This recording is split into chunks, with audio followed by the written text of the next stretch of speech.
नमस्कार दोस्तों, स्वागत है आपका आपके अपने YouTube चैनल दीपक रचित कथा में। हर हर महादेव।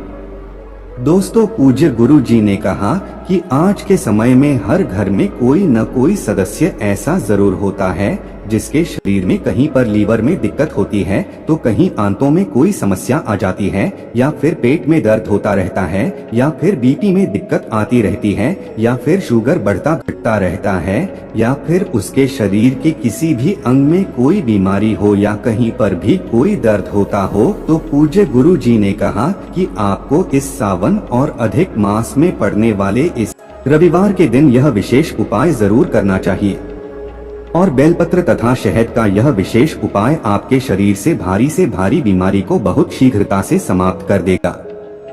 तो चलिए जानते हैं क्या है वो उपाय। लेकिन उससे पहले अगर आप भोलेनाथ जी को सच्चे दिल से मानते हो तो इस वीडियो को लाइक करें और चैनल को सब्सक्राइब करके कमेंट में हर हर महादेव जरूर लिखें। देखिए, इस उपाय के लिए पूज्य जी ने कहा कि सबसे पहले आपको एक बेल पत्र की जरूरत पड़ेगी, लेकिन बेल पत्र लेते समय आप ध्यान रखेंगे कि कहीं से भी कटी फटी नहीं होनी चाहिए, और बेल पत्र के डंडी के आखिर में जो दूत होता है यानी जो डंठल होती है वो भी आप तोड़कर अलग कर लेंगे।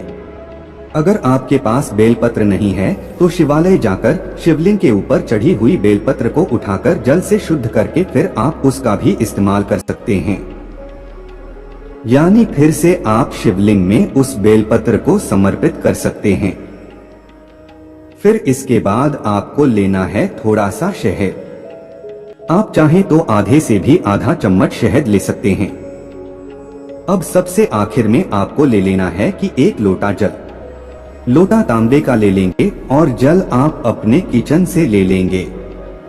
आपके किचन में आरओ, मटका या बाल्टी जो कुछ भी रखा है वहीं से आपको जल भर लेना है। अब ये तीनों सामग्री लेकर आपको जाना है शिवालय। पूज्य जी ने कहा कि ये उपाय आप सुबह से लेकर शाम तक किसी भी समय कर सकते हैं। जब भी आपके पास टाइम तब आप शिवालय जाकर इस उपाय को कर सकते हैं। अब शिवालय पहुंचकर सबसे पहले आप जो एक बेल पत्र लेकर आए हैं उस बेलपत्र की आगे वाली पत्ती पर, यानी सबसे आगे वाली पत्ती जो होती है जिसे हम लोग सबसे बड़ी पत्ती कहते हैं, बेलपत्र की सबसे आगे वाली पत्ती में चिकनी साइड आपको शहद से 7 बिंदी रख देनी है। देखिए, आपको अपने दाहिने हाथ यानी राइट हैंड की अनामिका उंगली से बेलपत्र की सबसे आगे वाली पत्ती में चिकनी साइड 7 बिंदी रखनी है। एक बार इस पत्ती में अपनी अनामिका उंगली से बिंदी लगाइए और कुंडकेश्वर महादेव का नाम लीजिए। फिर दूसरी बार अनामिका उंगली से इस पत्ती पर बिंदी लगाइए और फिर से कुंडकेश्वर महादेव का नाम लीजिए।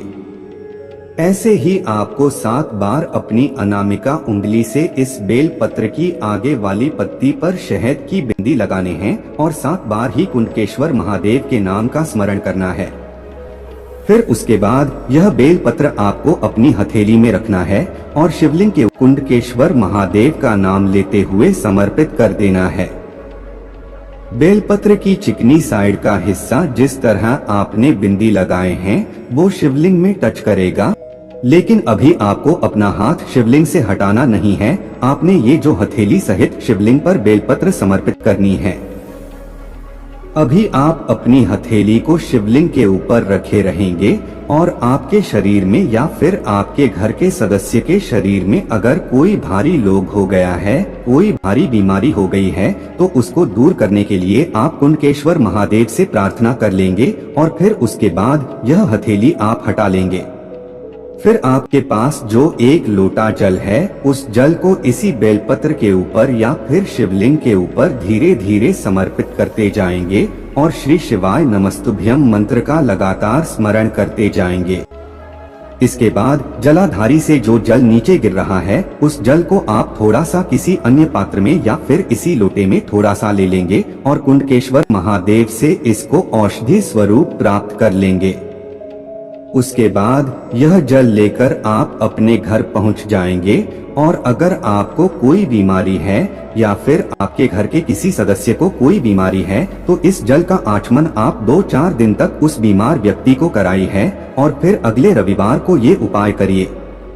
ऐसे रविवार आप कुछ दिनों तक ये उपाय करिए। और पूज्य गुरुजी ने कहा कि कुंडकेश्वर महादेव का नाम लेते हुए इस उपाय को करिए। दोस्तों आज के लिए बस इतना ही। मिलते हैं एक और ज्ञानवर्धक वीडियो के साथ।